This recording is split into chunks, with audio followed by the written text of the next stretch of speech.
tell you a little bit about my guest, Marty Rosenblatt. We're going to invite him on in just a moment. The website, latenightinthemidlands.com. Go on over, become a member, be informed, inform others. Folks, subscribe, then go ahead and become a member. I think I'm going to have to put something there, some kind of instruction, because a lot of people go for the membership, and you're not going to get a membership unless you subscribe. Now, that doesn't mean that you have to pay to get the truth. That just means that you help us out, we help you out, we give you extras. So please subscribe, then become a member of latenightinthemidlands.com. Marty holds a BA and an MS in physics from the University of California at Los Angeles. He is now president of PIA, that's PIA, Psychics Intuition Applications Corporation, and he writes the online magazine Connections Through Time. Precognition, he says, is real, and you can apply it to your life. We're going to talk about that in just a moment with him. And I'm trying to get everything up on my screen here. Applied Precognition Project's mission is to publicly explore, research, and apply logic and intuition, emotion to predict future event outcomes, enabling participants to evolve personally while contributing to the evaluation of global consciousness. So should be an interesting one tonight, my friends. And let me go ahead and try to get our guest on. He is waiting here. Okay, let's get Marty on with us.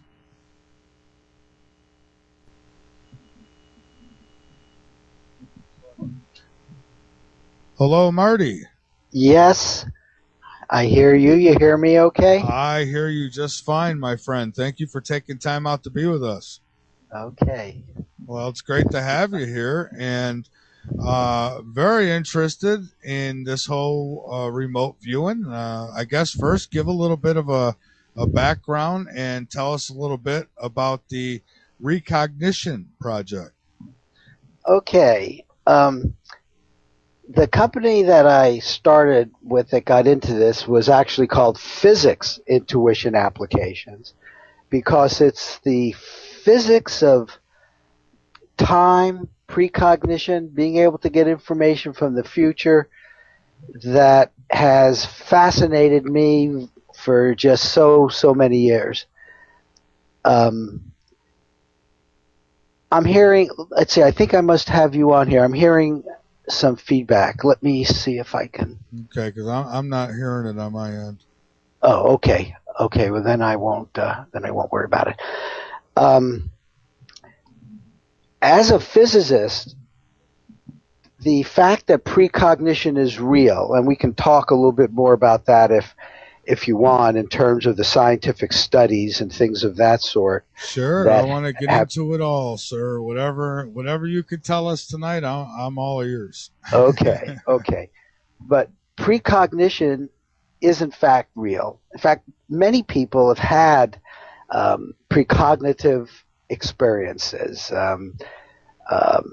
knowing that the phone is going to ring and somebody from your past life was going to be there, and bang, the phone rings.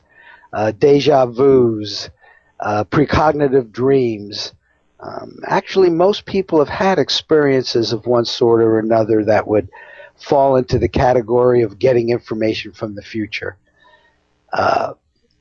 Remote viewing, which is something which goes back to like the 1970s,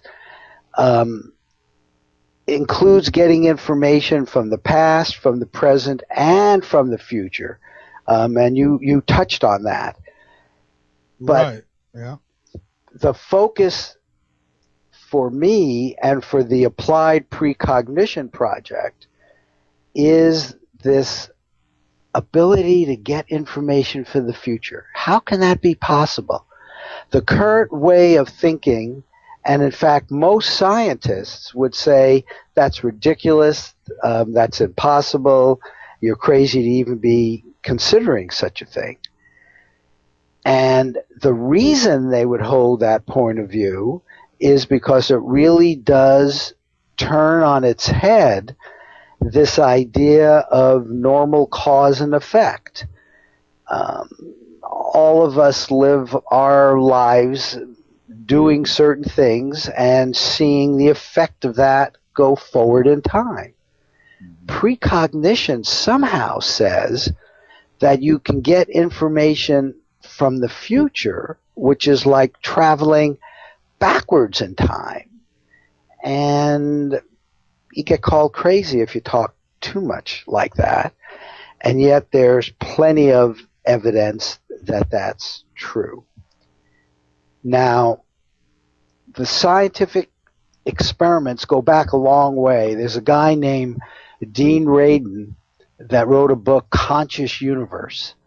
And he put together the scientific data and showed that basically the odds were 1 billion to 1 that all those experiments could be by chance.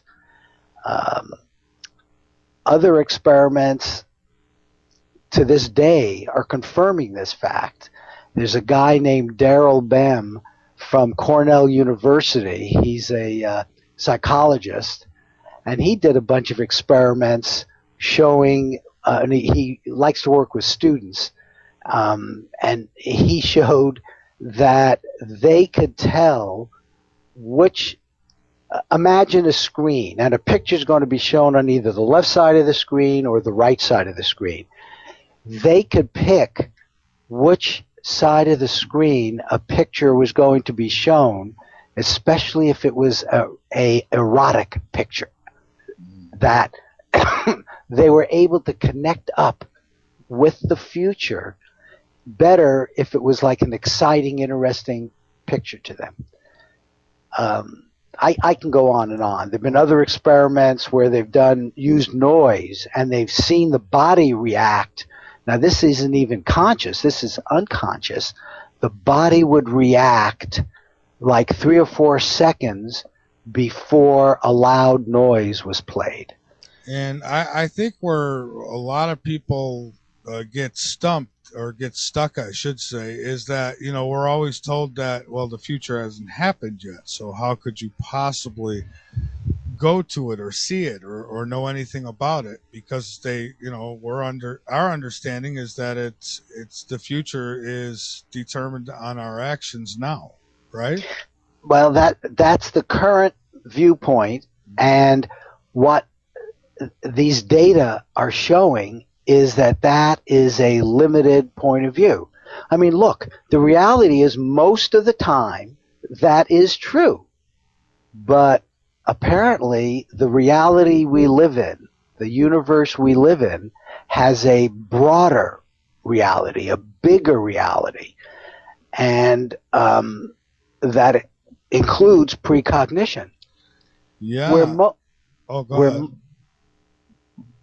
Where most people, at least in my opinion, run into trouble with this is, and not only their normal experience, which violates this, but they have these occasional precognitive things happen to them. But the problem is, why doesn't it work all the time then? The assumption is, and I get kidded all the time about this. How come you didn't know that? You're into precognition. You're supposed to know that.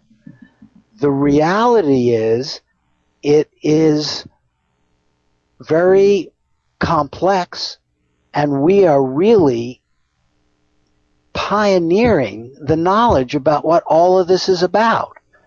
And when I say we, I mean our group, certainly, the Applied Precognition Project, in terms of doing practical applications. But there are many scientists out there that have worked this issue for many years. Most of the scientific community, much to my unhappiness, my chagrin, will degrade their work and say it's impossible. But the fact is, science is moving forward and learning more and more about this. And for me, I believe that it's absolutely possible. I certainly don't understand it completely, or not even close, but I know it's possible. And I say this because in 2004, I had an out of body experience where my mother, who had passed away in 2001, came to me, gave me information related just to me, not about the world or anything. And I confirmed it with the days and weeks ahead. What she said happened. And That's so, I mean, how did she know? How did I know? In fact, the fact that you had that kind of communication is one of the ways, and let me bring in a new word here because I think this is actually at the fundamental nature of this, and that word is consciousness. And there's a lot of scientific exploration now going on into the broad field of consciousness. If you think about your conscious moments, this moment now is very real to you. What happened in the past is like a memory.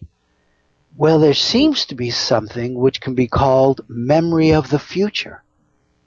And I believe, now this is my personal belief, that your contact with your mother, that's what it felt like, it was your mother's entity in some sense, was your consciousness connecting up in a much broader way which permitted future information to get passed to you through, I say her, but I don't know exactly what her means. It meant something to you. And consciousness is always very personal. This moment is very personal to you. And what you're going to experience in the future is very personal to you. And yet those future personal experiences can somehow be shared with the past or with the current present moment, say. Right. And that's weird, but that's what precognition is. That is weird, and I would agree with you. It's like I connected on some level of energy, and I mean, I thought I was losing my mind too until everything happened. I'm like, wow. I mean, that was a real eye opener. Let me bring in another concept. Sure. And again, this is a concept not only from just general physics, but from quantum mechanics. You probably heard that, and yeah, it's all complicated and stuff like that. But there's one of the key principles in quantum mechanics is called non-locality. What that means is information does not have to travel at even the speed of light. Information can be just there. They've done experiments with like beams of light, photons. I don't want to get too technical here, but they'll tweak one and another one will know about it basically instantly. I believe that in the field of consciousness, the consciousness field, you kind of get a sense that every living entity is conscious at some level. Take all of that from the past, the present. I mean, you're going to be conscious a year from now. Your conscious moments, imagine them being out there now. Like in fact, you gave a quote from The Matrix. In the remote viewing field, Ingo Swann, one of the founders of remote viewing, used that word for what I'm calling the consciousness field. And in a way which we don't understand, all that information, past, present, and future, in not only Earth, but any other place there's consciousness, is like out there, waiting to be accessed. It's kind of like the World Wide Web. You want to know something? I think our technology is, in fact, trying to lead in that direction. It's almost like it's guiding us. The World Wide Web is about as close as you're going to get to telepathy, right? You can be in touch with someone instantly anywhere in the world. Yeah. It has not yet made the step to precognition. That's true. And, in some cases, I think that the technology is actually probably already almost there. And we just don't know about it. I'm sure that there is technologies for that to actually capture and maybe record consciousness. I don't know. But from the future? From the future, yeah. You see, now we can get into that kind of conspiracy stuff. I don't know. I'll tell you about my experiences and experiences of people I've worked with over many years now. Sure. Is we can do better than chance. In other words, if you were to flip a coin, we could predict, rather than a 50-50 chance, right now we could get a 60-65% chance of choosing the right side. That's pretty good. That is. It's not perfect. Now, what we're doing at the Applied Precognition Project, and by the way, if anybody wants to go there, that link is appliedprecog.com. What we're doing is coming from a position that says, okay, yeah, this is real. We're not going to try to convince scientists and skeptics and people like that. The people that are in our group are ones that know this is real. That's not the issue. The issue is, how can you personally improve your personal contact with the future? And how can we apply it in a way which might affect society as a whole? Nice. If you think about what we're talking about here, Michael, this is big. This is a paradigm shift, right? It is. This is something which will change the way we look at the whole reality, the reality of the world. Right? You kind of agree. You agree with that. Oh, absolutely. And I'm kind of curious now. So then it's not like that, like, our future is written in stone so much, because that's what people think when they think about if you could get messages from the future or see what's going to happen. But more that energy is already out there. It already knows what we're going to do. It's not that it decided for us, but it knows which way we're going to go when we get to that point. It's so hard to express all this stuff in words. I brought in quantum mechanics. This is the absolute best description of our world. It involves all kinds of complicated equations. It brings in strange stuff. And you want to know something? Scientists who use it, they understand the equations. They know how to use the equations. They build all kinds of complicated devices that you use every day in your computer. They're devices that use quantum principles. All kinds of medical equipment that does very, very fine, sensitive measurements uses results from quantum mechanics. But there's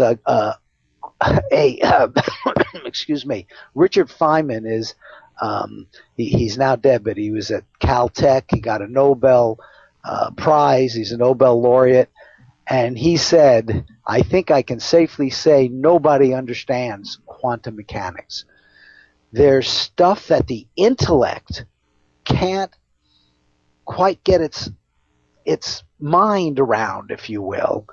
And yet there's a reality there to it which you experience directly with your consciousness.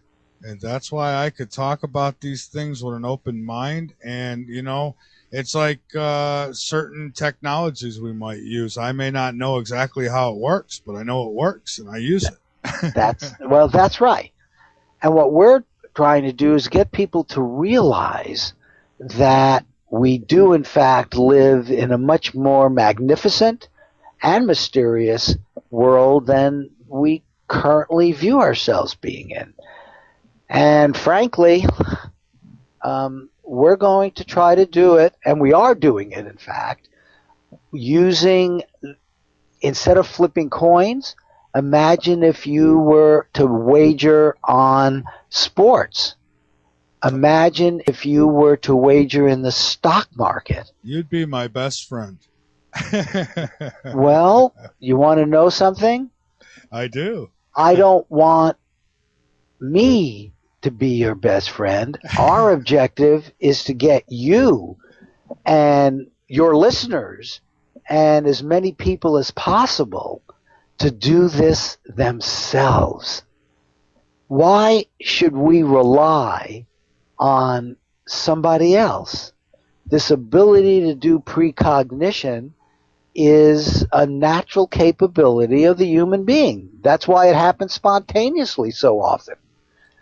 Right? You had your out-of-body experience spontaneously. And I call it out-of-body experience because I don't know how else to describe it. But, you know, it could be, like you said, the consciousness. And I think that is like the energy, the soul that drives the body. I think that's what it is. I think it's the consciousness. Because when I was in that state, you know, I didn't lose my consciousness. I knew what was going on. I knew that it wasn't normal. and I still knew who I was and what I was doing. So that's exactly right. And you see, here's where remote viewing connects up with all this. Remote viewing is, by definition, a formalized protocol where you set a strong intention to do viewing, and, you know, it could be past or present, but we're interested in viewing of the future on purpose. And it's this ability to look forward to your own future. What we're using are photographs. Let's go back to the two choices. Let's say I'm concerned, will the market go up tomorrow or down tomorrow? We might associate one photograph with up, say the Eiffel Tower, and the other photograph might be down, a bear. And now the tasker knows that. The viewer goes into this totally blind, and we ask him the question, describe and sketch the photograph you're going to see tomorrow after the market closes.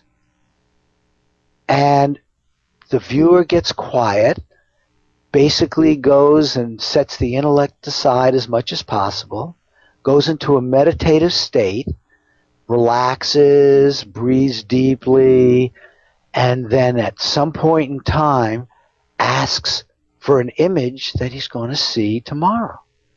And say he says, soft and furry, I smell something, it's alive. Well, he's describing the bear photo. And he did that now before the market opens. Yeah. So, and you guys have experimented with this, and I take it? Absolutely.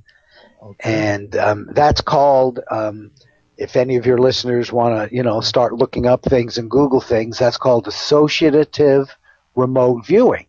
Because the remote viewing is the viewing of something in particular. And now we're talking about viewing a photograph in the future, but it's a remote viewing session, but it's associated with something else. In this case, the example I gave was the stock market.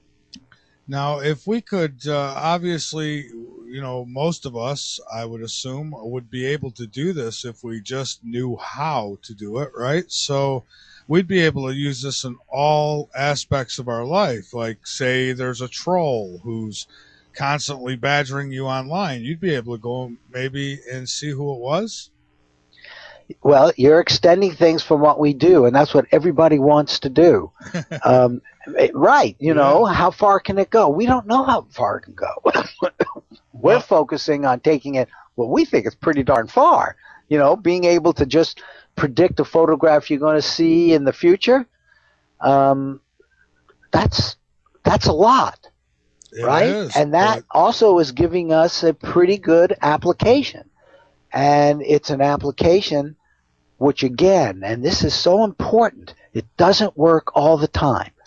We do not know, and by saying we, I think it's like human beings, do not really know how to handle this kind of uncertainty. When we get a miss, when we don't do it well, our inner psychology of not doing well, of being a loser, or who knows, stuff like that tends to come up. I believe the trick in getting better and better at that is basically cleaning up your inside noise, your inside junk, because that's what stops the information flow from being as clean as it could be. I would agree with that because, if you've ever tried, anybody's ever tried to meditate, get in that state of mind, it could be really hard. I mean, with car doors closing outside or you hear a bird in the background or anything like that could be such a distraction, right? Absolutely. And one of the things which I'm so attracted to this work about is that it automatically almost forces people to kind of, I don't know, get better at being in touch with their own inner self. And that always seems like a good thing to me. This is for really people who are psychologically healthy and are willing to look inside and let stuff come up, and then let it go. Yeah, absolutely. Hold on a minute, Marty. We've got to take a break. When we come back, I would like to hear, I know the listeners definitely want to hear about some of the experiments you might have done, and maybe we could talk about that when we get back. Okay, sounds good. All right, so we'll be right back, everyone. Marty, everybody is so curious as to how far you've taken this so far, you and your team, and maybe tell us about some of the experiments and anything big. Okay. Anything big. It's interesting that you say that, because that is always where people go. If you can tell the future, how come you ain't rich? And you want to know something? That is the appropriate question. And this has been used by us and others to make money. Maybe I'll give you I'll give you an example of our work. We had an investment club for a while, and it was doing fantastically well at the beginning. In fact, some people got in and tripled their money in a year. It was an investment club. They could put up various amounts of money. They would do the remote viewing. We're very much into benefiting from your own remote viewing. So these were all people who were involved in the remote viewing. They tripled their money. However, over time, I don't want to say it stopped working, because we don't quite understand the workings of precognition to know well enough if we certainly didn't continue at that rate. But the question is why. The precognition indeed stopped working, but it was most likely because people got very into the fact that they might become millionaires. And guess what that does to the inner psychology of you? It fouls you up. See, I'm less interested in becoming a millionaire. I'm more interested in knowing if Washington, D.C. will be under the ocean in the future, or, things like that, I guess, is where I'm interested. And there are, most people would try to use it to benefit themselves financially. And money's just, I need just enough to survive. Other than that, it's really not a major interest of mine. The problem, okay, and that's fine. Most people in society are not like you are, but let me go back to your example. Will Washington, D.C. be underwater? Um, um, and do you care gradually or kind of suddenly? But the problem with those kinds of questions are they're what I call onesies. And there are a lot of them. The important question, which is a onesie, which either will or will not happen. You earlier were talking about what sounded like a meteorite going down in Australia. Well, one of the questions doomsdayers worry about is what if a really big one, 100 miles across, comes and hits Earth? Right. And you'll ask, will that happen in the next 10 years? But that's a onesie question. And precognition, at least as far as we can do it now, is only good at a probability level.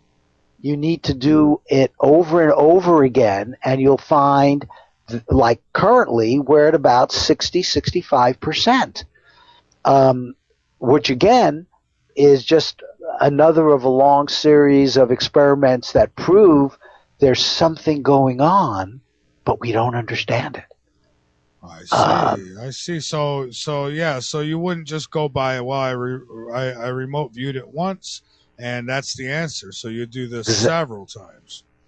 Well, and yeah, several times. But in a onesie question, no matter how often you do it, you still have a certain amount of doubt. It turns out onesies right now, in my opinion, are not a really good application of precognition. Now, that doesn't mean a lot of people aren't doing it, and often they will say, hey, look, we did this session, and this is what's going to happen. And I say, uh-oh, be careful. Those people are not really applying this correctly because nobody is perfect at this. The best remote viewers are not perfect even at present time stuff. Are you familiar with Courtney Brown by any chance? Sure, I know Courtney. I know Courtney. Okay. And in fact, he's involved in doing associative remote viewing work as well as regular precognition work. Yeah. I've had him on before, and that's why I was asking. Right. He got into some future stuff, and I was just wondering if you worked with him, maybe you got the same thing. Well, no, because he likes to do the onesies, and I frankly have problems with that with Courtney, and we've discussed it. And hey, we live in a real world where people have differences of opinion and differences of approaches. But if you think about kind of expanding the mindset of our society to include, oh yeah, precognition, it happens, and it's just the way things are. And other mental telepathy, sure, that happens. Now, how would you like to learn how to do it better and better? And we need a society where we can find those people that have special talents in this and use it to our benefit. And I agree with you. It won't only be financial. However, in terms of waking society up, you tell me a better way than a financial way of waking people up. Oh, you're right. You're absolutely right. But boy, if I know if I knew how to do this and I could do it on a regular basis, I would use it for things like when they say a plane's missing, I would go and use it to try to find that plane. Things like that. So that's where my interest lays. Yeah. Well, no, and I understand, and there are a lot of people that are doing that. Not everybody is into precognition the way we're talking about, and nor should they be. They're into doing just what you say. In fact, I know a lot of people.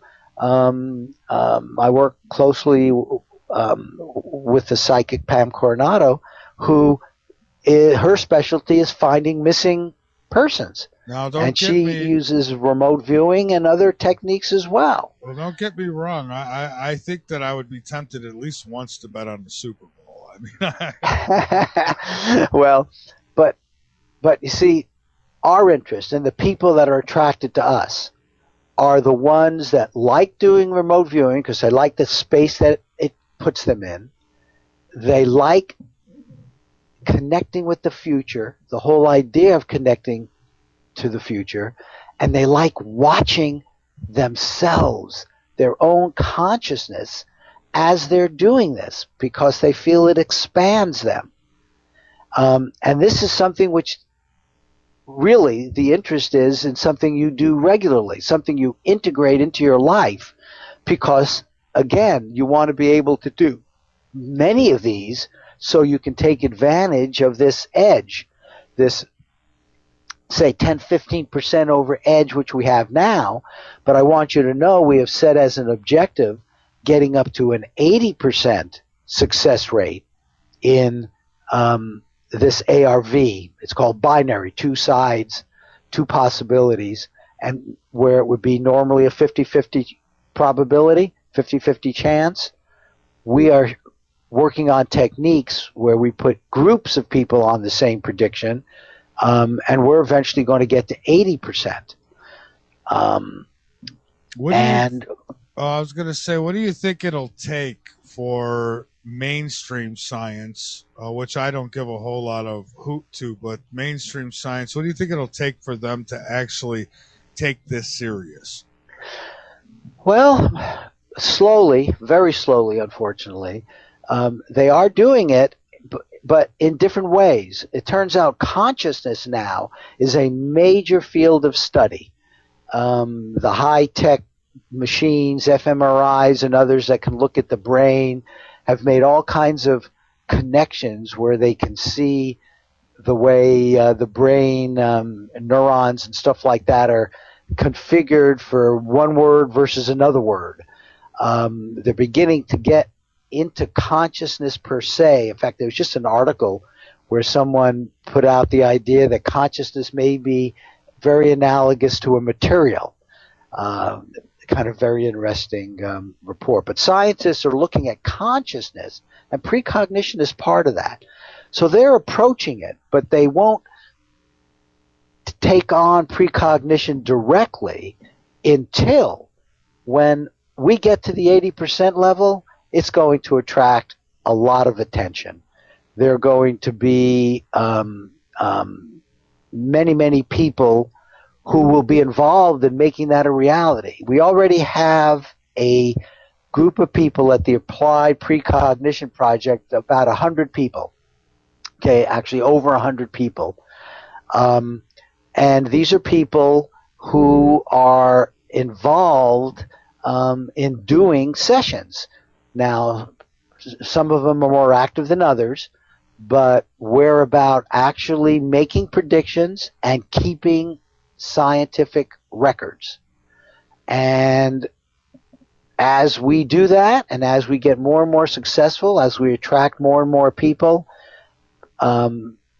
pretty soon science, and I do give presentations at meetings and stuff like that, science will in fact start paying more and more attention.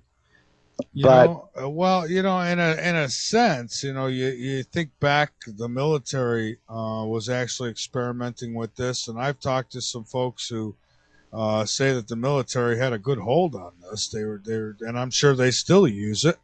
Of course, they're not going to admit it anymore, but I'm sure they still use it. And so, I know that there's definitely something to it. And so with that being said, I think mainstream science is probably told, because they're getting funded, and, they say, well, we're not going to fund you for that.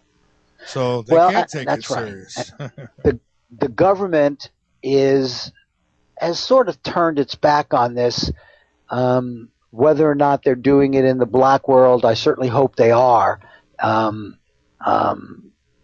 I'm not privy to any of that stuff.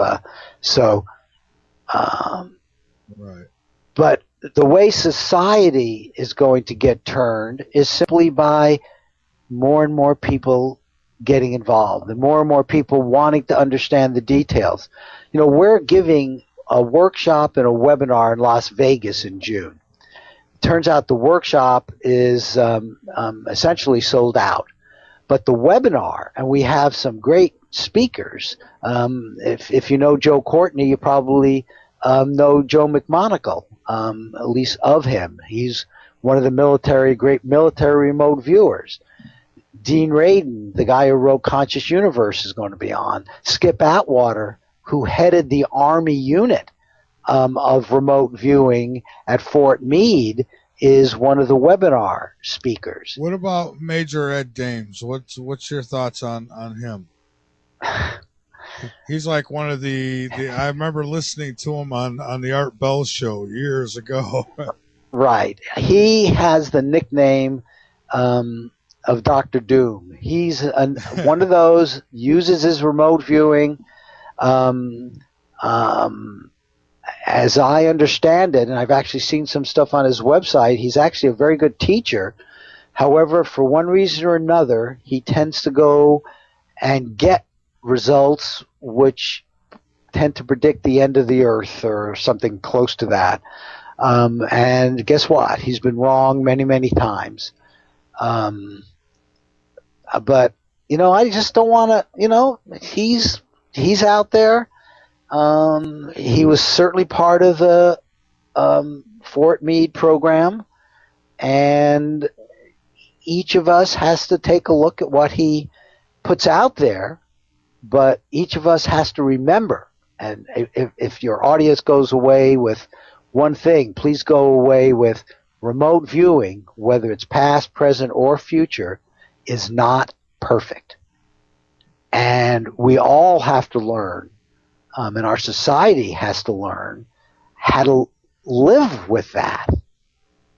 And that's why applications where you can do them over and over again are, I believe, the best ones now.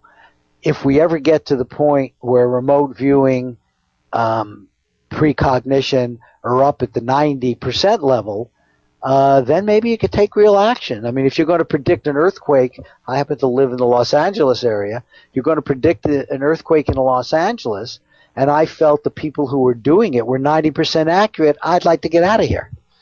Yeah. But right now, if someone were to tell me that, I wouldn't give it any credence. Yeah, and I'm with you because, I've been doing this show for about 7 years now, and through that time, I've had a few who says, "Oh, by 2011, this is going to happen," or they'll kind of cover their butts and say, "Well, yeah, I seen it, but I'm not sure it was our timeline." And it's like, well, that's not helping me any. And that's right. What matters, and people will use a lot of reasons for getting misses in the precognition world. Like that, I went off to an alternate universe, and you want to know something? All of that is baloney. You got to live with it. Joe McMonagle, he really is probably the best public remote viewer in the world right now. He's out there. He's done all kinds of TV programs. He does a lot of work in Japan and Europe. He's done missing persons work, people who were missing, say, for 20 years. He will go down, do a full-up remote viewing session. They give it to private detectives, and his hit rate is 50% of the time. Now, this is missing persons that have been missing for a long time that the show has given him, thinking they'll never be able to find him. But, of course, if he does, they get to make a big deal out of it. 50% of the time, he has been accurate. The detectives have used his stuff as leads. And that's pretty good. 50%. You can't really complain with that. I mean, too much. It's, I know that there's psychics, and I've talked to them on this show, psychics who have helped the FBI or helped police departments locate people or killers and all kinds of stuff. So, I mean, they're not just getting wild guesses and getting lucky. Well, no. See, and that is the point. It's much, much better than chance, but it's not perfect. And that's what we have to learn how to live with. And we are learning more and more about the capabilities of consciousness. Turns out Joe McMonagle has a great line that I love. He basically says it all comes down to psychology. It's all what's going on inside you. And a lot of us are attracted to this for that reason. When you're doing the remote viewing session, you need to set your ego aside, because your intellect, hey, look, even in our little conversation here, the intellect just can't get it. And yet the intuitive part of you does get it. And it does it. And it has that capability. Right. Yeah. And I say, imagine a world where most people had integrated these two, the intellect and the intuition at the level we're talking about. It's a different world. I think the biggest problem people have, and I'm just guessing there's a lot of people like me, is clearing your mind. Just being able to clear your mind of all distraction. That's about the toughest darn thing to do. That's right. It is, and that's the training. But the training is a little unusual. Your viewers can get online and learn about remote viewing, learn how to go through the raw protocol, and then what they'll quickly find is just what you said, clearing up the mind and being willing to trust yourself enough to let the information that comes in, which you put down on a piece of paper so you can compare it, say, to two photographs, to trust yourself enough to say, okay, that's pretty good. I did that. My ego is out of the way. This is what my I like the word subconscious or submerged consciousness, the deeper part of yourself, has given me about the future. There's a guy on our webinar program, and again, your viewers can go and they can click on something called More Details, and they'll eventually get to where the webinar is, and that is still open. He made $150,000 using this associative remote viewing technique, exactly what we're talking about. And he's written a paper on it that's published, and he's going to talk about that. So, I mean, there's a very specific example of using this to make money. Joe McMonagle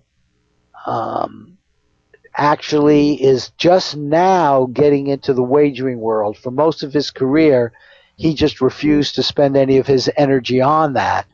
I think now he is. He's the guy who actually told the CIA, and they turned out wouldn't believe it, that the Russians were building a super large submarine, the Boomer, before it came out. And they said, that's crazy, Joe, and you remote viewers are really all crazy. That was a direct hit. And he even predicted within a few days when they would launch it. Well, I wish somebody would have predicted Fukushima and did something about that, because what a catastrophe. And this is why, I'm so interested in something like remote viewing, is because, maybe we could stop things like this in the future.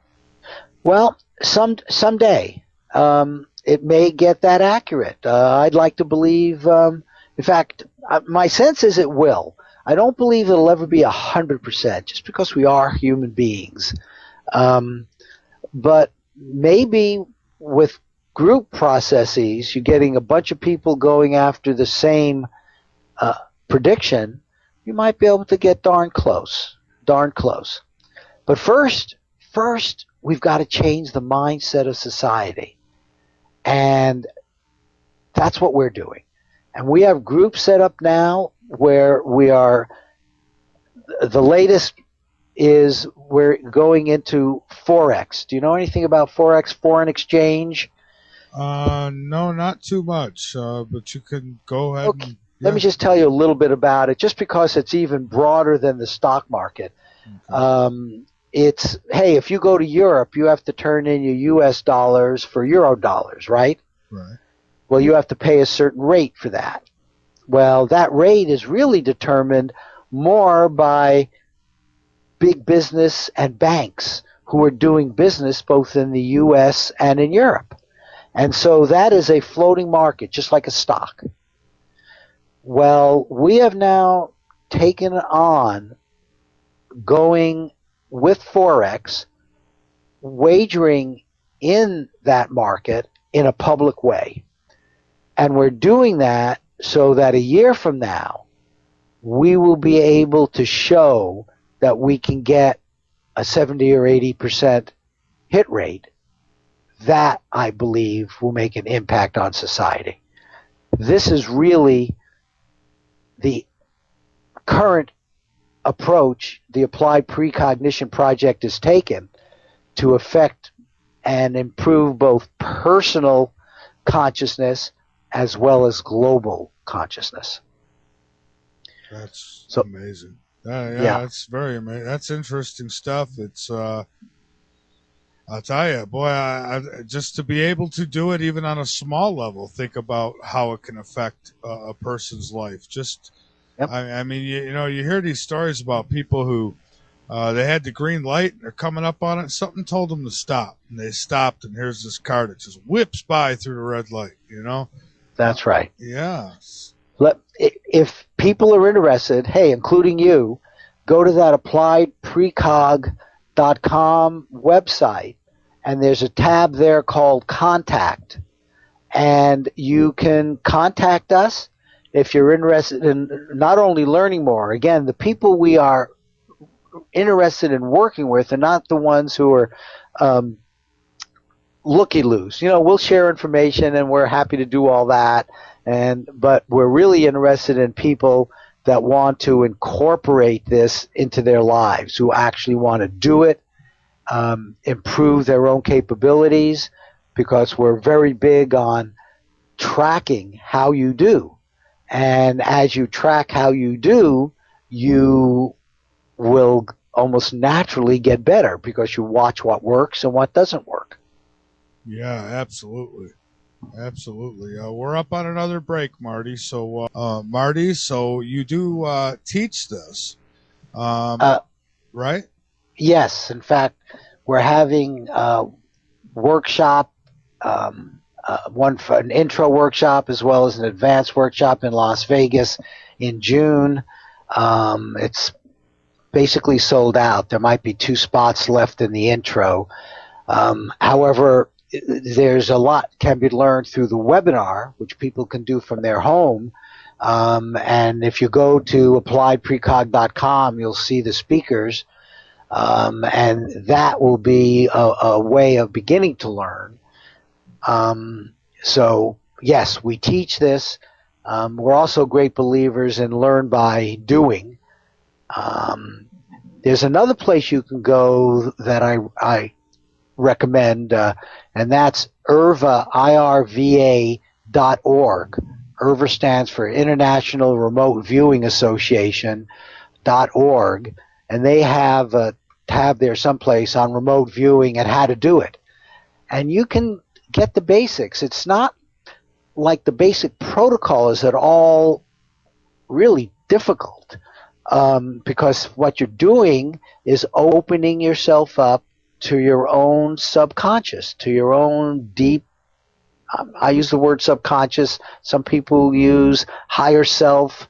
Some people say they're communicating with their guides. I mean, there are different points of view, but how you get the information, we don't understand. All we do know is that information from the future, from your own future, can come through. And so we kind of open people up to that and then want them to start applying it, hopefully in groups with us. But, you know, some people do it in other ways on their own. Right. And, you know, I've had, again, we used to have 2 psychics on every month on this show, and sometimes it'd be random, different psychics. And it got to where there was a few that I really, really, you know, thought highly of because they do such a great job. And One of them would always say she was connecting with her guides, or she'd use the word angels. And I would ask her, well, can you actually see them? And she'd say, no, but they're there. So it would tell me that, she's trying to put a human kind of aspect to it, I guess. Without describing it the best she could, but she really doesn't know what she's connecting with, huh? I think you got it, and I actually support that. Whatever feels comfortable with the person, they're setting up an inner. It's like a dialogue. The conscious mind, what's right here, there you are. You have your here and now, right now, right now, and everything else is submerged. And it's this communication with the submerged part of you that has all of these wonderful capabilities. The old saying used to be that we only use 10% of our mind. In my opinion, we probably only use 1/1,000,000th percentage of our minds. I think the capabilities of consciousness are absolutely enormous, and we are really just touching the surface of that. And do you think that somewhere along the lines, as babies, we probably understand this, and it's probably just, but we're conditioned that no, you can't do that. This is your limits, and that's why most people can't do it. First of all, let me correct you. Most people can do it. Well, yeah, they can. Just can't do it, and they don't know until they try for a long time how well they can do it. Okay, almost everybody can do better than chance. I should have said most people believe they can't do it. That's right. They go in. That's right. They go in that way. And your image of starting out having this knowledge and then losing it is one that I'm inclined to agree with. But there's certain statements like that you can make, and you have an inclination about it, but you don't quite know what to do, except you do. In the new paradigm, when society begins to accept this, do imagine a young child that comes in and is basically told, oh yeah, you can connect up with the future. And they're going to say, and you touched on this earlier, and I meant to respond to it, this idea of it being predetermined. It's more complicated than that, because time is not linear. And none of us, including myself, have a full grasp on this, but we know we can get information from the future. My view is that the future, okay, get this, just like we create the now moment, I can clap or I can raise my hand, and I'm doing that now. Mm-hmm. In some sense, I am creating my future moments, which are connected to this moment, now also. There's this concept of the eternal now, and it's actually a Christian mystic that I think coined that term, and that's this non-locality scientific idea that in fact every moment is connected to all the other moments, and I believe we're sort of creating them all together. So it's a very different viewpoint than kind of normal cause and effect, that gee, it's already out there, and that doesn't give me any ability to be creative in my own life. In fact, just the opposite is true. I think you're creating your whole lifeline with every now moment, and it influences the future now moments and the past now moments. Could it be that they say that everything's a thought before it becomes a reality? So could it be that as soon as we have that thought that we transmit that out, and that like creates that reality and that future? But there's several roads. I mean, we could have several different thoughts, and it just, I don't know, that thought gets there before we do, and it's so we can actually keen into that. Maybe that's confusing. Well, I know. No, I understand, and it's hard. It's hard to explain this stuff, and you're working with an idea, which is terrific. I do believe, as actually you suggested, that the thought comes first. I once gave a talk, and the basic theme of the talk was that consciousness is the fundamental. And that comes from a place where consciousness is a major issue, if you think about it. In fact, science is just now beginning to try to tackle it in scientific ways, because how do you get at consciousness? They certainly don't understand it and explain it. You can't explain it with any other principles, because the normal physical world principles don't seem to apply real well. I mean, what kind of physics equation are you going to use to explain love, to explain, emotions in general, to explain your personal experience? And I believe it's actually the other way around. Consciousness is where it all starts. The thought indeed comes first. The feeling indeed comes first, and then plays itself out in the physical world. I see. The reason I asked that is because, I've seen, well, for me, it's evidence. I've seen evidence of, I've talked with ghost investigators who have gone, or call them paranormal investigators, and they talk about certain, like maybe an old hotel that has an energy imprint in it, in which case, like, the figure will come out and reenact their murder almost every single night, at the same time. And while, obviously I can't prove that kind of thing, but these are the reports that I've gotten, and it makes me think that if our energy imprint could get imprinted, and stay there from the past, then why couldn't we have, one for the future as well? So, yep, strange. It's all strange, and there's so many stories of ghosts that I don't think we understand them. I think the direct experience of like seeing something and then you call it a ghost, it's not clear in my mind what that is. Did that really come from you? Is it an independent spirit, soul, whatever you want to call it, that is sort of halfway between the physical world and the non-physical world? I mean, the fact that somebody is picking it up, you'd say at least it's got some ties with the physical world still. Or our dimensions crossing. Yeah. Well, that's right. And so what consciousness can do, this broad consciousness space, we're just barely understanding it. We really are. We do not get it. There's some great books out there. Would you mind if I gave some of the titles of them? Because I love the titles of them, and some of your readers may actually want to look it up, and they can get a lot more out of this. You can give out any information you want, even other shows or anything that you're doing. That's fine with me. I don't have a problem with that. Okay. This Dean Radin, who is one of the speakers at our webinar, is author of many books, but one is called The Conscious Universe. Again, the title says so much.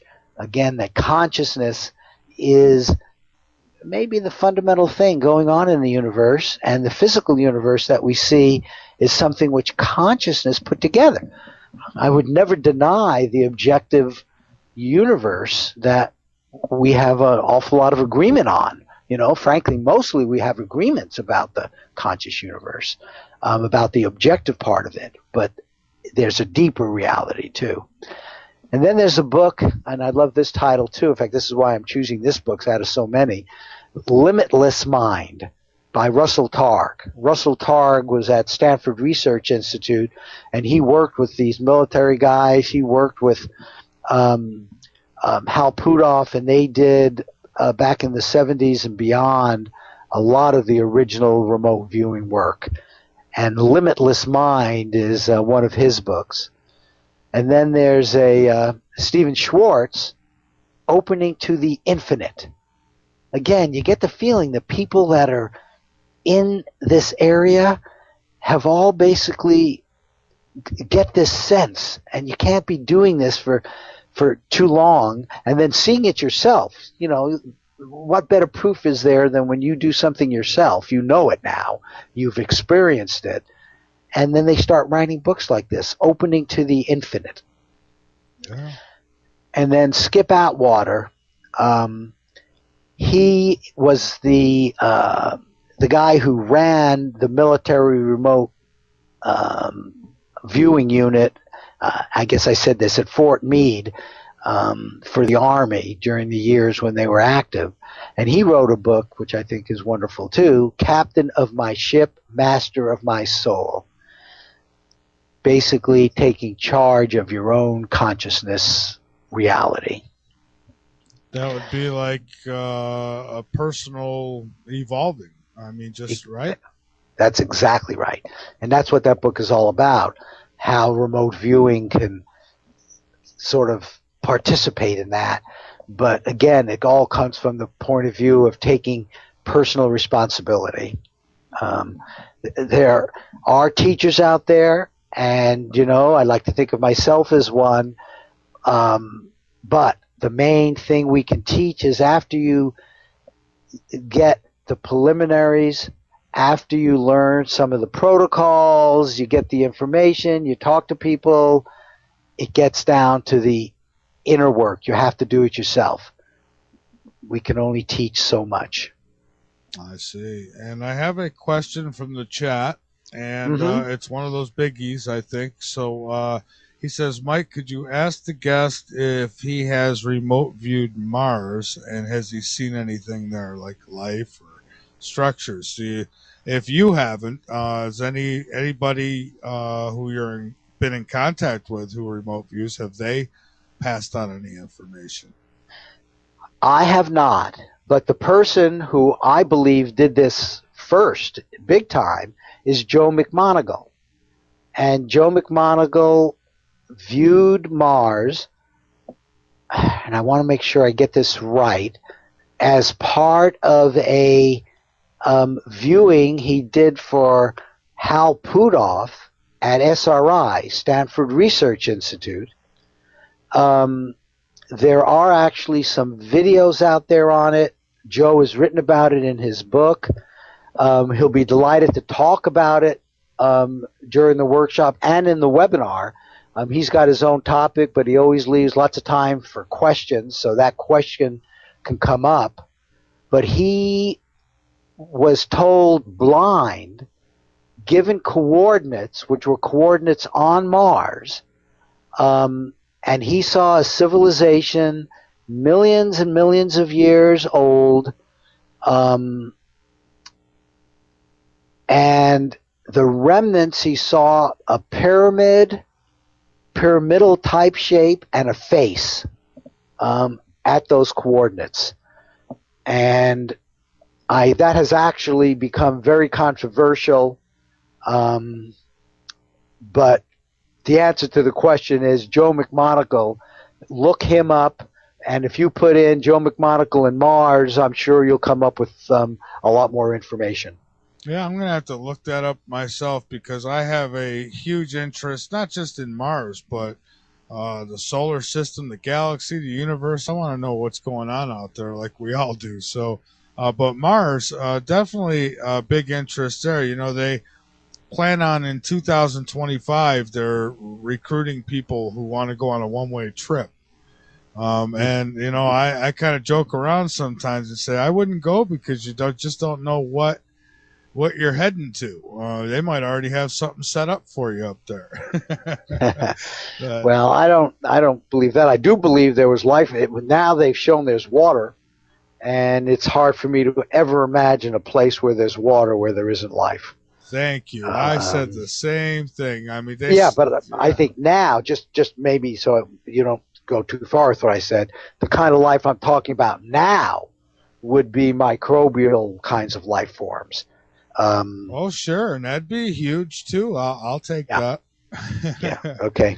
Yeah, but you know, they say that there's dried up lake beds that they believe it has the elements of a freshwater lake, and that could be millions of years old. And I'm thinking, well, why would they need a freshwater lake if it didn't need to supply some kind of life So I just think nature works with needs. I don't think that water'd be there for no reason at all. I Well, just think it's an element of life. yeah, I think life from this magical consciousness space takes advantage of these opportunities.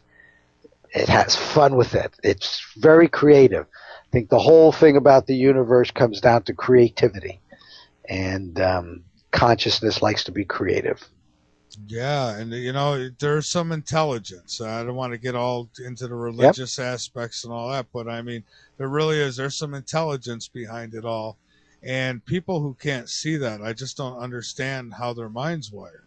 I mean, there is some intelligence, whatever it might be. It's there. There's proof. It seems to be. Let me give you an interesting perspective on that. Okay. When we do our precognition, we're connecting up with ourselves days and days ahead of time. What do you think the wisdom might be if you could connect up with yourself 10 years from now? Oh, I always say I wish I can go back 10 years and tell myself things. I think you can. I think that's going to be part of this precognition shift. And you talk about intelligence. Imagine if in some group fashion a wise societal intelligence could communicate with at least some who are open to that. Yeah. Yeah. Yeah. That's. Aren't Oh, go ahead. Yeah. No, aren't these ideas fascinating? It's a whole different way of looking at the world once you're open to getting information from the future. It becomes a different world. Yeah, and just as well, I mean, look at the information we could get from just our past. So imagine what we can get from the future. You go into looking at past tense, and you could tell the planet's been hit by this before, and it's had floods there and there. So you get an idea of what's happened and what could happen again. But the future, it's like we always say, we're always told it's unknown. Could be anything, and well, yeah, it could, but boy, if you could see ahead, just I don't know, we'd be a little closer to not making so many mistakes, I think. I think so too. But then I guess if you've got something like that that's random for people that they can do, then you got to worry about who's going to use it for bad. That's another thing.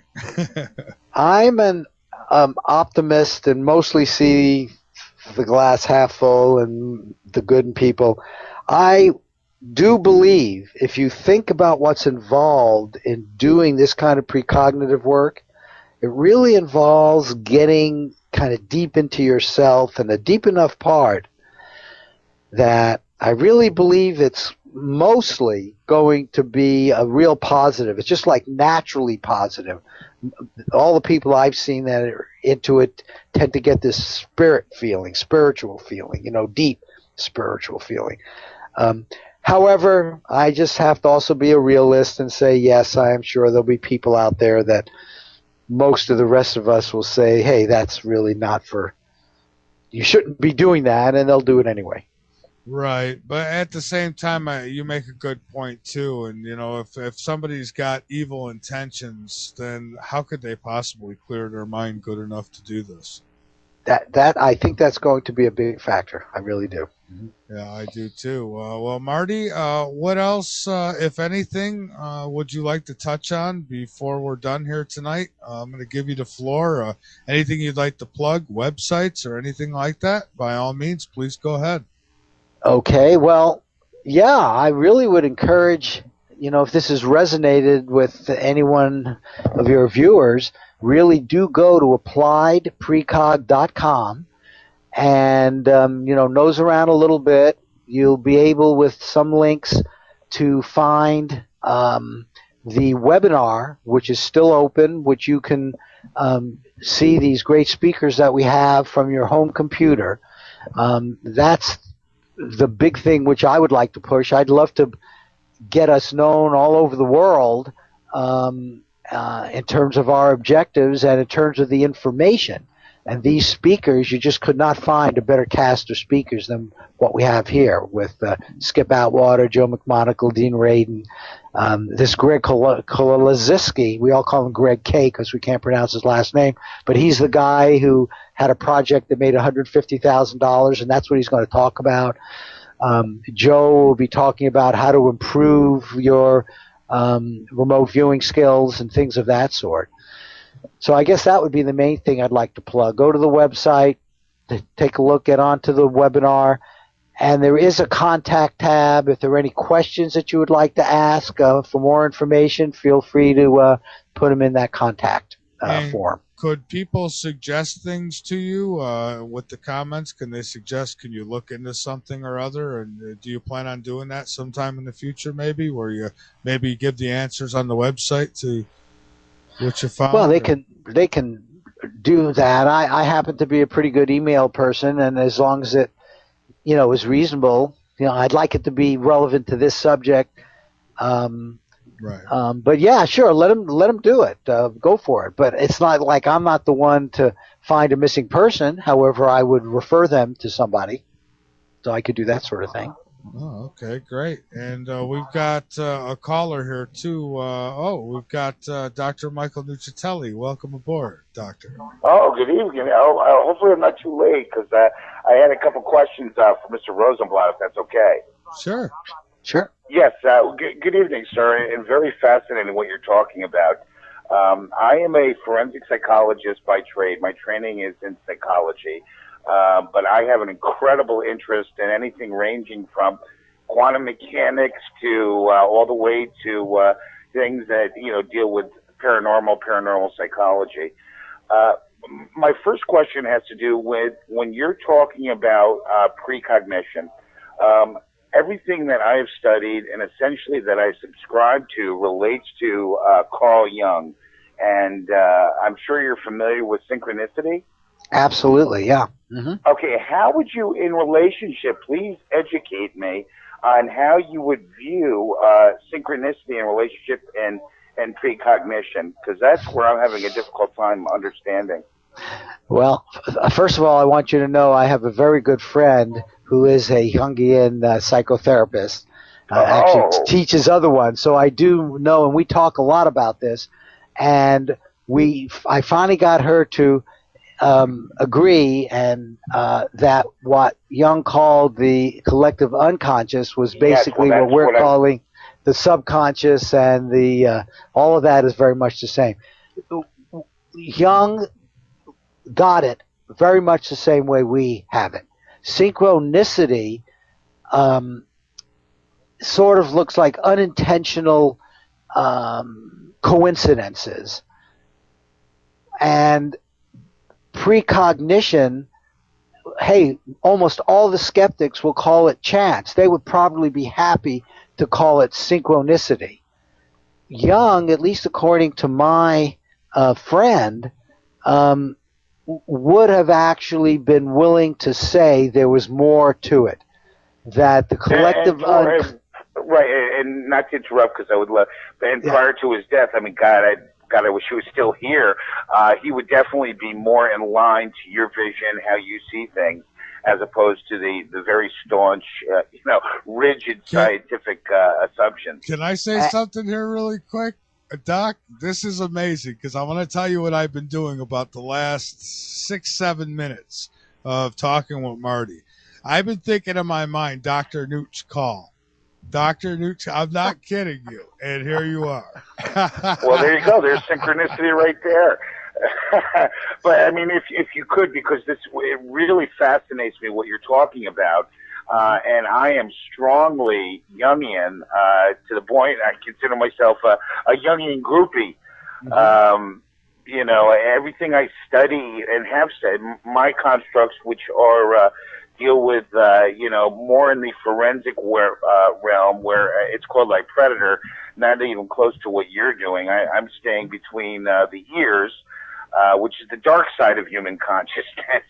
But if you could, in relationship to Carl Jung, I'd be fascinated to hear you, whether you're pro-Jung, against, or neither. Oh, I think he got it.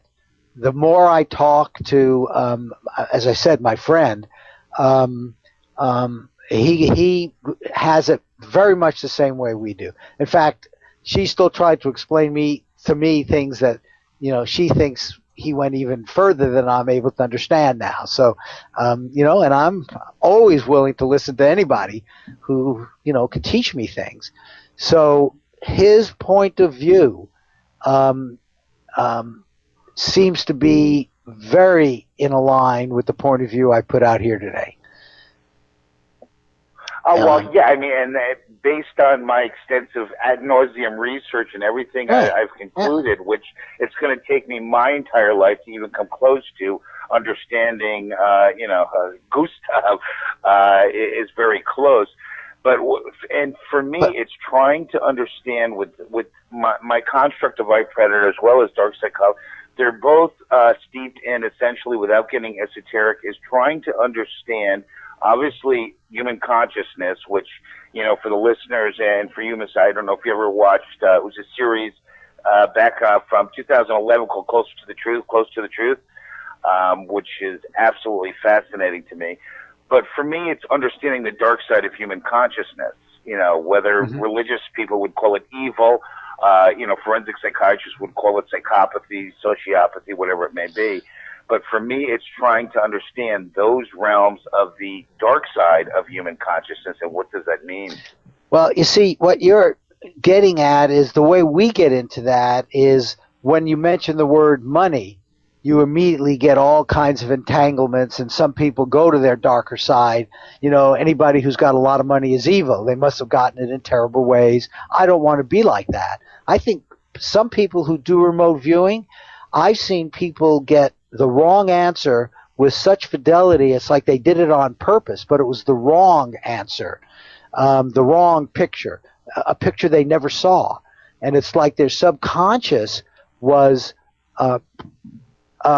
purposely wanting a miss because they didn't want to be good at this.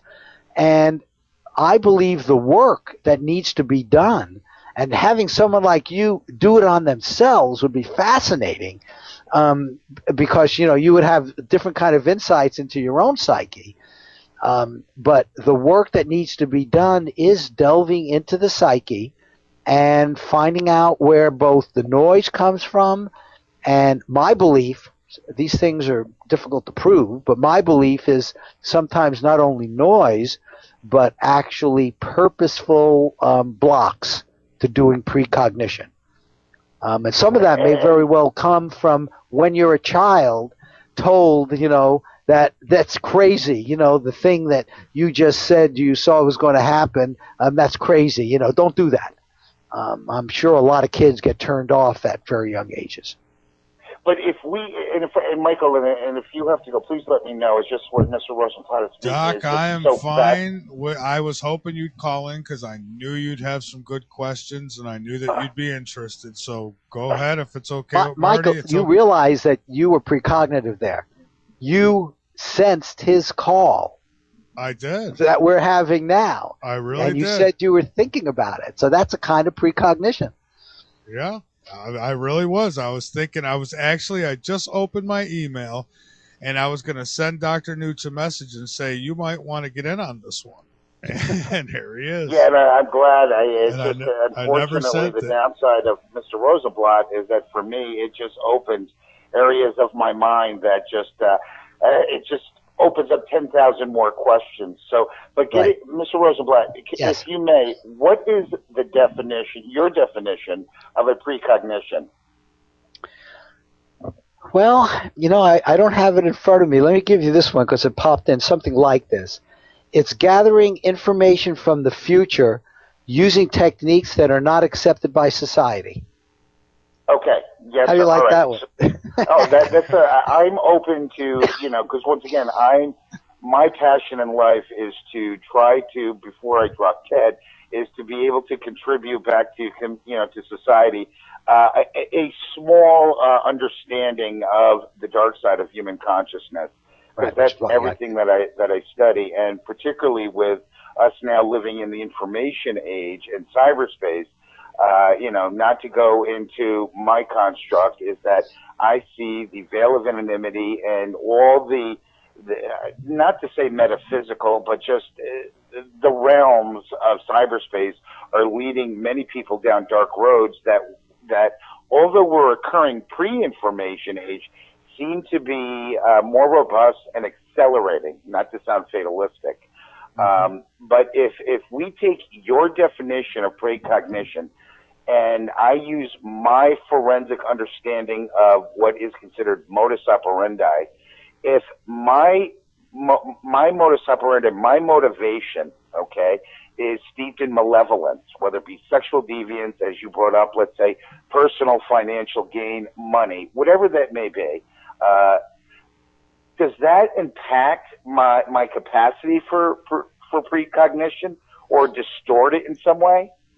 That's a excellent question. I do not know the answer to that. I would like to believe that what we're calling the dark side, what our society basically agrees is the dark side, right? Because what you call the dark side, some other people might think, oh, that's cool, devil worship or whatever.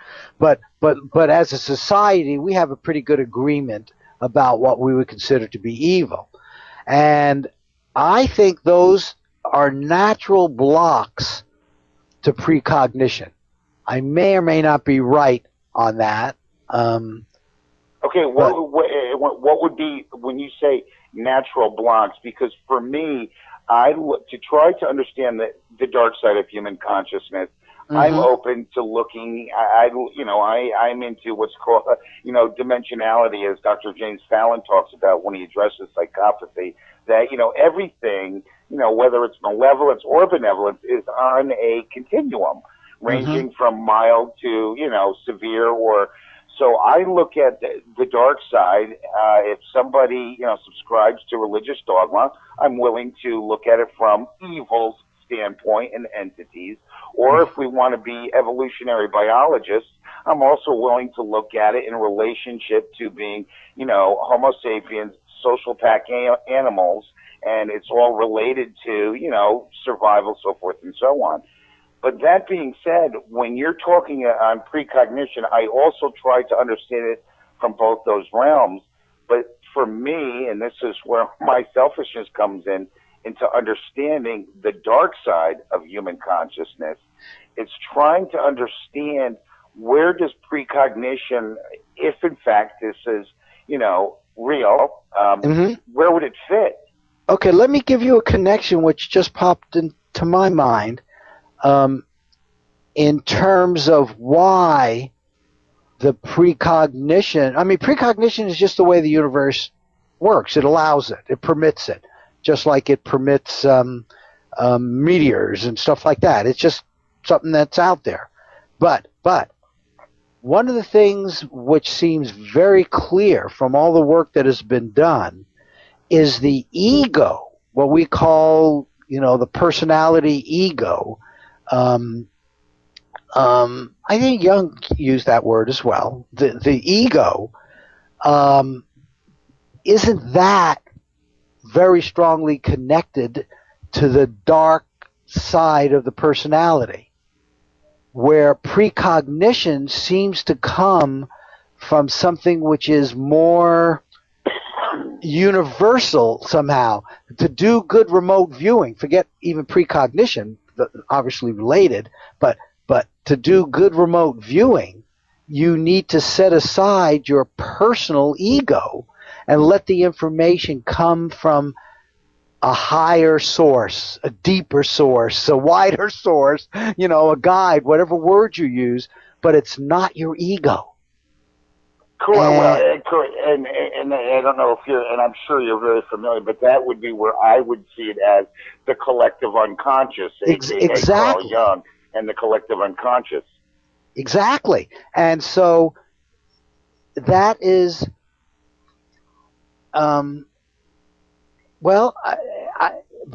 notice, once you set aside the ego, you set aside an awful lot of the evil and things like that which are involved. And I think that's one of the hopes, that there's certain people that will simply never be able to set aside their ego to get into that space that we're talking about.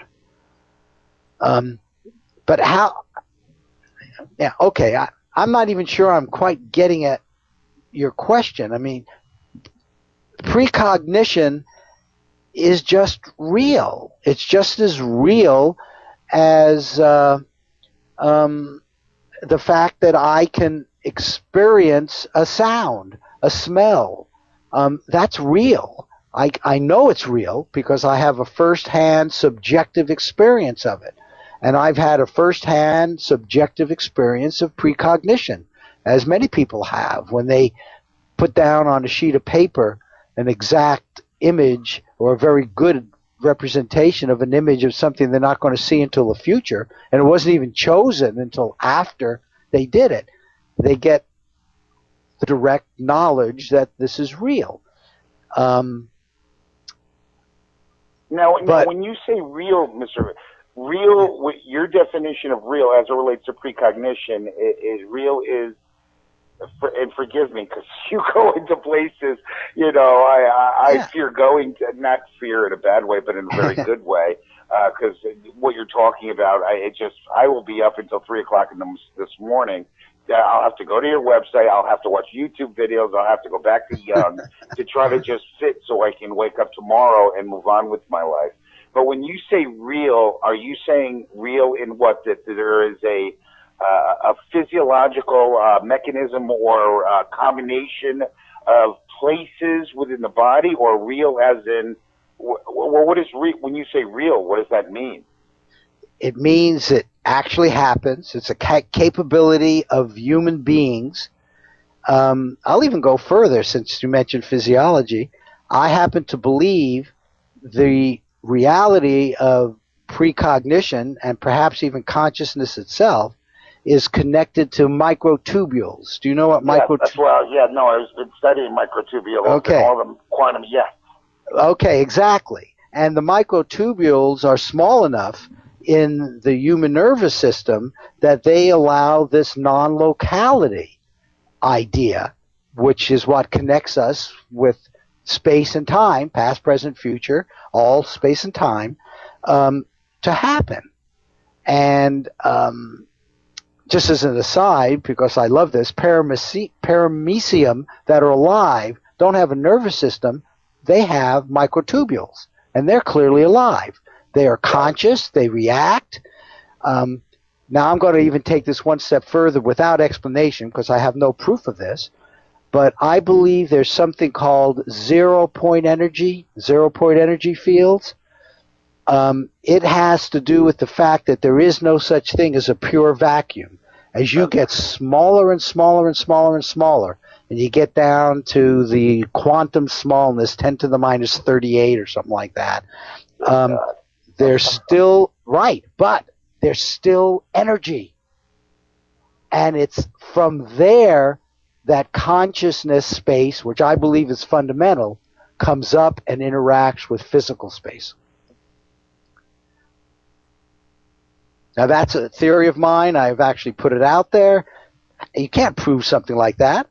But would you mind saying, I'm trying to wrap my could you say it one more time again? Because that sounded very intriguing. I said, for me to catch up with, I'll never catch up with your mind, but to at least be able to tag along at least within 3 miles of understanding. Okay.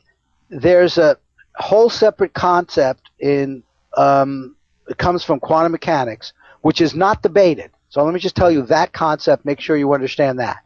And that's called zero-point energy. Yes, and I'm familiar with that. Okay. So that's the fundamental energy source for our physical world. Notice you cannot find anything else that is the same everywhere in space and time. I don't care where you are in space and time. You go down and get small enough, and you will be in touch with the zero-point energy field. All right. I think that's sort of interesting. I think that connects up. I think that connects up with non-locality. You cannot find anything that is universal in that way. That's the same everywhere. So if you take 0-point energy, okay, and build up, I think it builds up through things like microtubules and probably others too.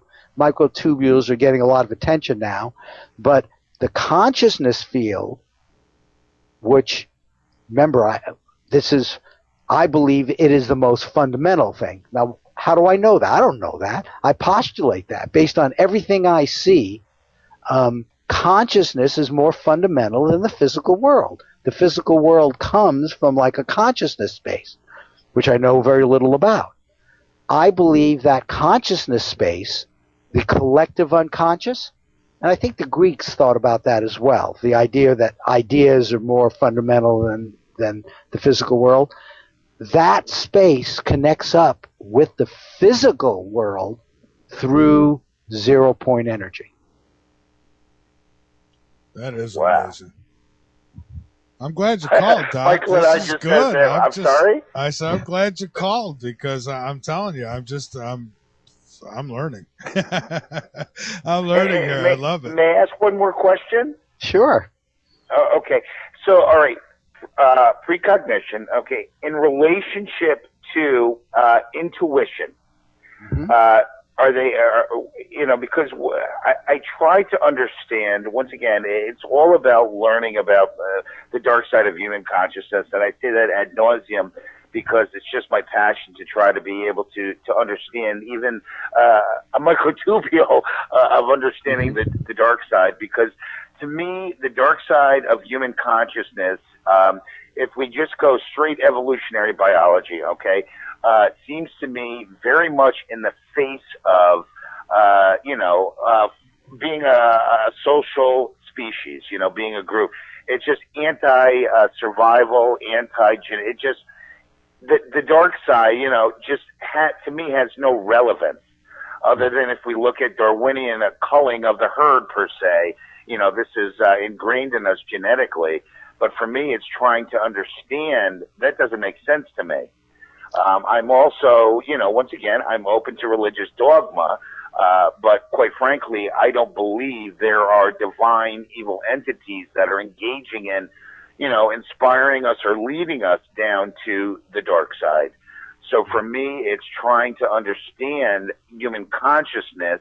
And, whether it be Carl Jung, Sigmund Freud, not that I'm a big Freudian, my doctorate degree comes from the Adler School, so I'm also very Adlerian, but I'm constantly trying to understand. And when you had said human consciousness, that's when I turned up my volume and got my pad out and my pencil so I could take down notes. Well, I just don't know quite how to make the connection. Precognition is just one aspect of consciousness. I actually think there's a good argument to be made that it is part of the survival instinct. They've done experiments, I briefly mentioned them, and they've been reproduced where you can get information, your body gets information 3 or 4 seconds before, like a fright response, loud noise, your body knows it. That would be very helpful as a survival mechanism if there were, lions, tigers, and bears around. You'd like to know about it, a little bit before they came into your view. So for me, I see intuition exactly how you just defined it, that it would serve a survivalistic purpose. I mean, goodness, if I have intuition, I can foresee what's behind that tree, and it's 3 o'clock in the morning, based on my intuition or sixth sense that they say women have. But what you're saying is that precognition is different than intuition and sixth sense, correct? No, I see it as a type of. Oh, okay. So it's all within the same proverbial soup, if I may say. Yes, I would put it in the same category. Right. Absolutely, the same category as telepathy. People who do dowsing.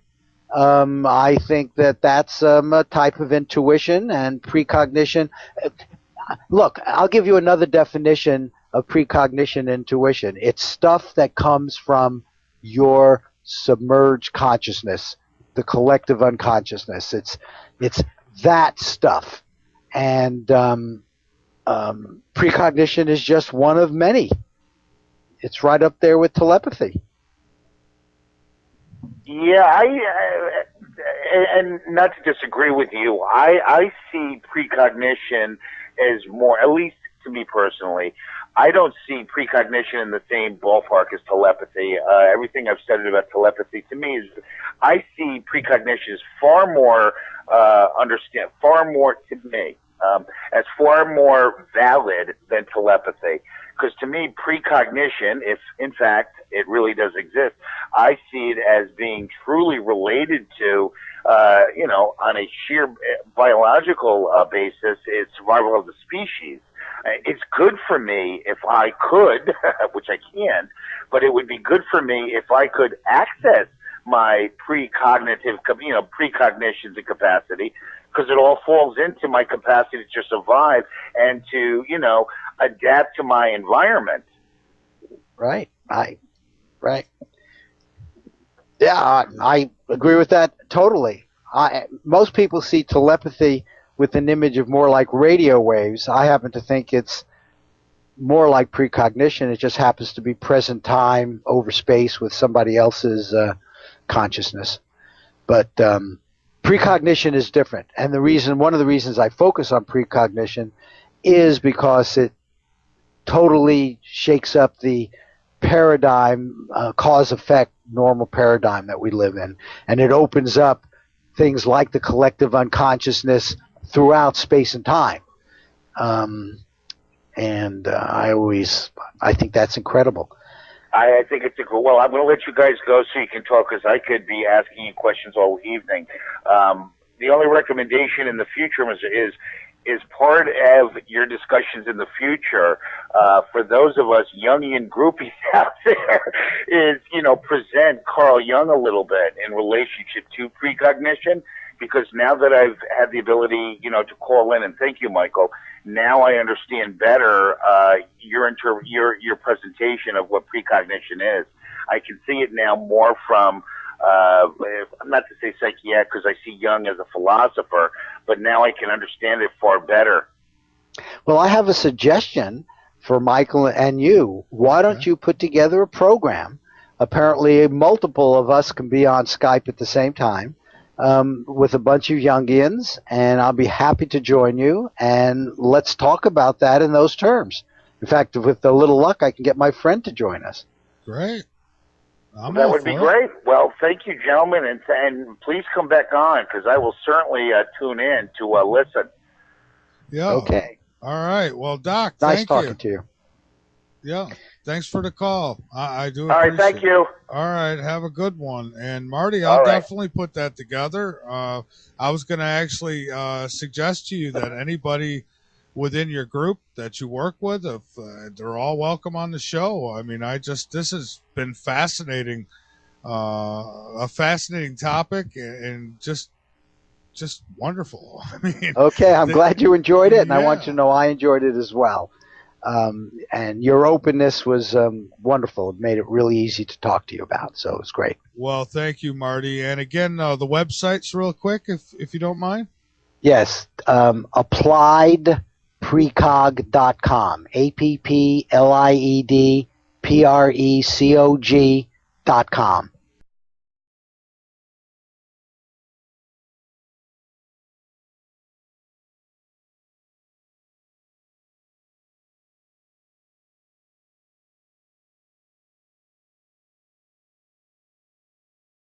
Tell you a little bit about my guest, Marty Rosenblatt. We're going to invite him on in just a moment. The website, latenightinthemidlands.com. Go on over, become a member, be informed, inform others. Folks, subscribe, then go ahead and become a member. I think I'm going to have to put something there, some kind of instruction, because a lot of people go for the membership, and you're not going to get a membership unless you subscribe. Now, that doesn't mean that you have to pay to get the truth. That just means that you help us out, we help you out, we give you extras. So please subscribe, then become a member of latenightinthemidlands.com. Marty holds a BA and an MS in physics from the University of California at Los Angeles. He is now president of PIA, that's PIA, Psychics Intuition Applications Corporation, and he writes the online magazine Connections Through Time.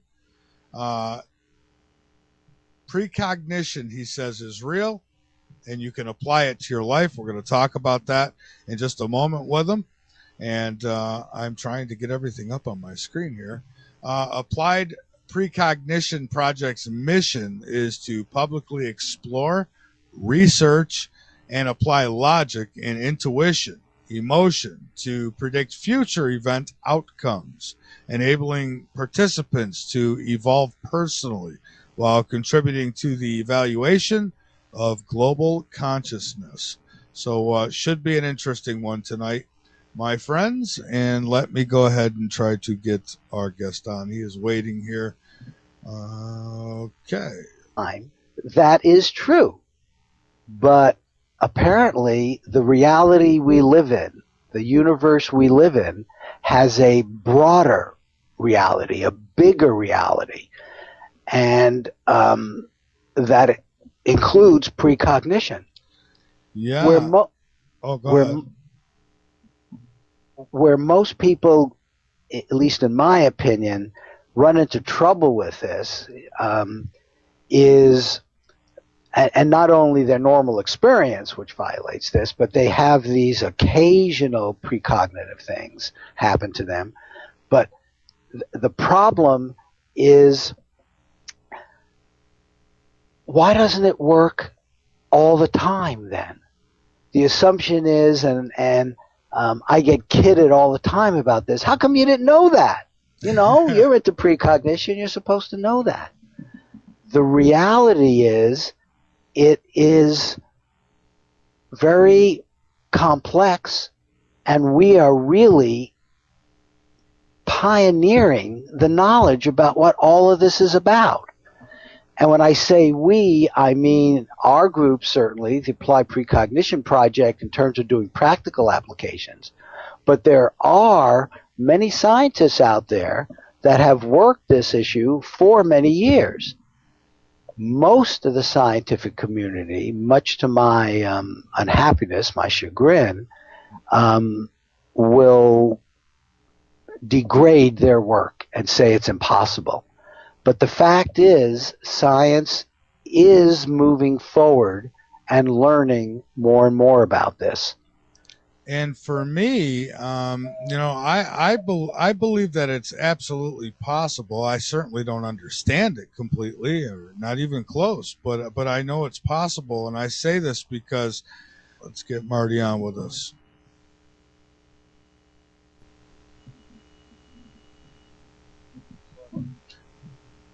Hello, Marty.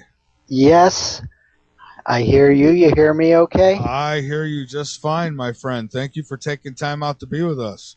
Okay. Well, it's great to have you here, and very interested in this whole remote viewing. I guess first give a little bit of a background and tell us a little bit about the Precognition Project. Okay. The company that I started with that got into this was actually called Physics Intuition Applications, because it's the physics of time, precognition, being able to get information from the future, that has fascinated me for just so many years. I'm hearing, let's see, I think I must have you on here. I'm hearing some feedback. Let me see if I can. Okay, because I'm not hearing it on my end. Oh, okay. Okay, well then I won't worry about it. As a physicist, the fact that precognition is real, and we can talk a little bit more about that if you want, in terms of the scientific studies and things of that sort. Sure, I want to get into it all, sir. Whatever you could tell us tonight, I'm all ears. Okay, okay. But precognition is in fact real. In fact, many people have had precognitive experiences. knowing that the phone is going to ring and somebody from your past life was going to be there, and bang, the phone rings. Deja vus, precognitive dreams.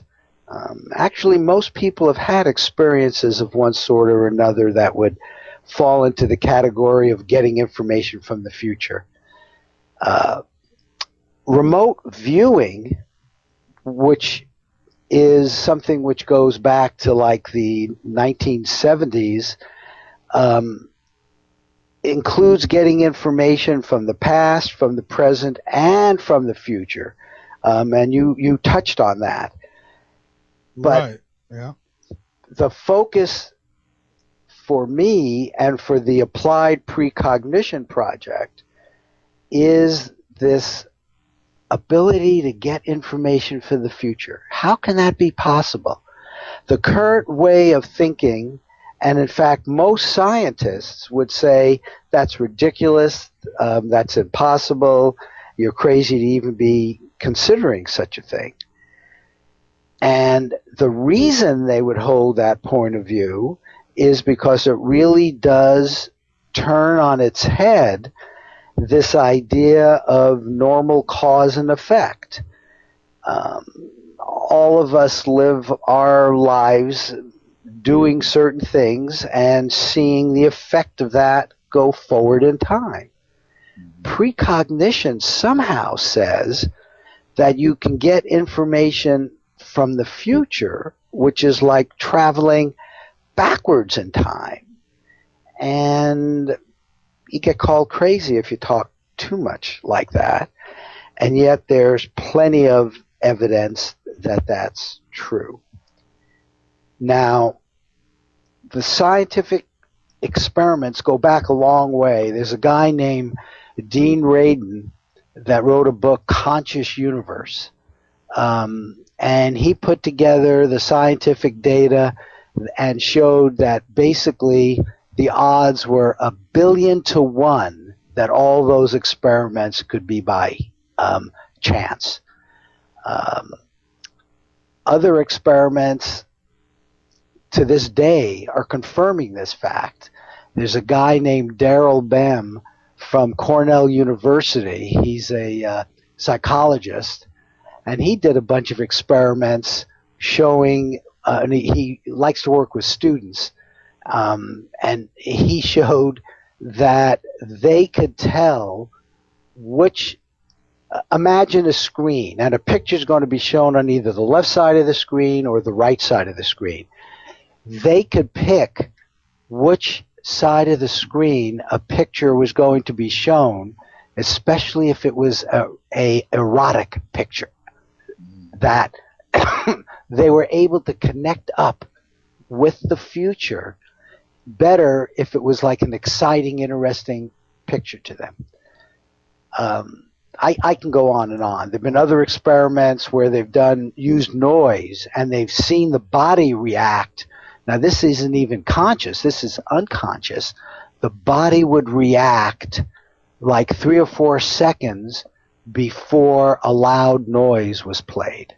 And I think where a lot of people get stumped, or get stuck, I should say, is that, we're always told that, well, the future hasn't happened yet, so how could you possibly go to it or see it or know anything about it? Because our understanding is that it's the future is determined on our actions now, right?